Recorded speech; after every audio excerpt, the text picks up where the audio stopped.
Këtë 11 prill shënohet dita ndërkombëtare e Parkinsonit, një ditë ndërgjegjësimi që synon të rrisë vëmendjen publike ndaj kësaj sëmundjeje neurodegenerative që prek miliona njerëz në mbar botën. Mjekët neurolog theksojnë se sëmundja e Parkinsonit ndikon kryesisht në sistemin nervor dhe shfaqet me simptoma të tilla si dridhje e duarve, ngadalësimi i lëvizjeve, ngurtësi muskulore dhe vështirësi në ekuilibër. Ata nënvizojnë se diagnostikimi i hershëm është shumë i rëndësishëm për të ngadalësuar përparimin e sëmundjes dhe për të përmirësuar cilësinë e jetës së pacientëve.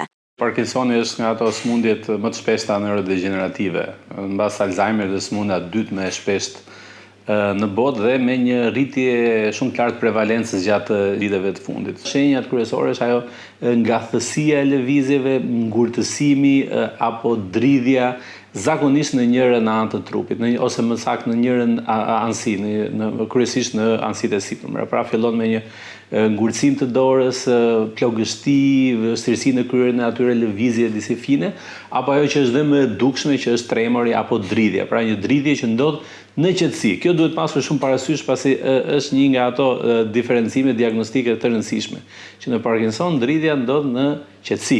Janë disa forma Parkinsoni, sidomos ato që fillojnë në moshë të re, që kanë bazë genetike, pra kanë një gen që është zbuluar që është shkaktari i kësaj sëmundje. Ato që duhet kenë njerëzit parasysh, e parë është diagnostikimi sa më i hershëm. Pra, në momentin e parë që fillojnë ato shenja që të bëjnë të dyshojë, sigurisht duhet paraqiten fillimisht te mjeku primar dhe më pas eventualisht në mjekët neurolog. Sipas specialistëve, trajtimi i Parkinsonit kërkon një qasje të kombinuar që përfshin medikamente, terapi fizike dhe mbështetje psikologjike. Gjithashtu, rol të rëndësishëm luan edhe familja dhe kujdesi i vazhdueshëm ndaj pacientëve, të cilët shpesh përballen me vështirësi në jetën e përditshme. Sa më tepër të rritet mosha, aq më shumë është mundësia për të zhvilluar këtë sëmundje. Edhe moshat nën 50 vjeç, sidomos vitet e fundit kemi parë një shtim të rasteve që janë diagnostikuar me këtë sëmundje. Është shumë e rëndësishme që përveç personit interesuar, edhe familjarët duhet të jenë